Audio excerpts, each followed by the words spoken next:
Assalamualaikum warahmatullahi wabarakatuh. Nama saya Dinda Ayesa dari kelas FM20A Program Studi Farmasi Universitas Buana Perjuangan Karawang. Pada video kali ini saya akan menjelaskan mengenai metabolisme asam amino. Video ini dibuat untuk memenuhi nilai ujian akhir semester mata kuliah biokimia.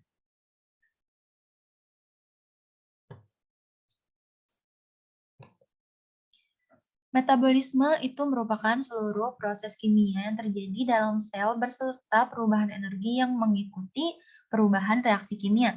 Asam amino, sedangkan asam amino ini merupakan senyawa dengan jenis yang bermacam-macam, yang memiliki manfaat dan tugas yang bermacam-macam pula. Biasanya asam amino yang ada di dalam tubuh. Asam amino terdiri dari karbohidrat dan gugus amino. Jadi, metabolisme asam amino yaitu proses pertukaran senyawa atau zat yang terjadi dalam tubuh makhluk hidup.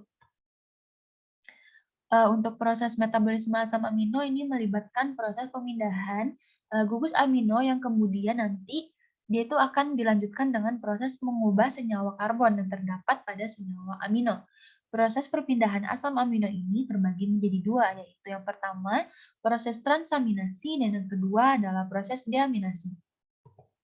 Untuk proses transaminasi ini merupakan proses katabolisme yang melibatkan proses perpindahan gugus amino satu dengan yang lainnya.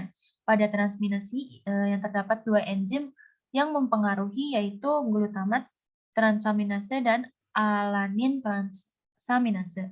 Kedua enzim ini sebagai katalis dalam reaksi ini. Untuk hasil transaminasi yaitu nitrogen dan non-nitrogen. Senyawa non-nitrogen diolah lebih lanjut melalui siklus Krebs yang kemudian disimpan dalam bentuk glikogen. Sedangkan untuk proses deaminasi ini terbagi menjadi dua. Ada deaminasi oksidatif, yaitu merupakan proses metabolisme yang terjadi dalam lingkungan aerobik yang menghasilkan asam olisa, dan deaminasi non-oksidatif itu merupakan proses perubahan serin yang menjadi asam privat yang dihasilkan dari proses katalis dengan bantuan serin dehidrasi. Lalu di sini ada jenis-jenis asam amino. Ada asam amino esensial dan asam amino non-esensial. Bedanya asam amino esensial ini merupakan asam amino yang dapat disintesis, sedangkan asam amino non-esensial itu merupakan asam amino yang tidak dapat disintesis. Untuk asam amino esensial itu terbagi atas tiga, yaitu ada triptofan, melatonin, dan fenilalanin. Sedangkan untuk asam amino non-esensial terbagi atas tiga juga, yaitu ada serin, asam glutamat, dan asam aspartat. Fungsi asam amino sendiri yaitu membantu segala proses pertumbuhan dalam tubuh, lalu memperbaiki jaringan tubuh menjadi suasana asam dan basa dalam tubuh, dan yang terakhir dia itu dapat membentuk hormon.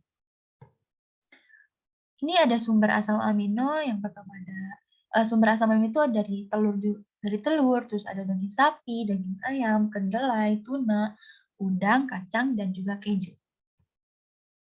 Terima kasih.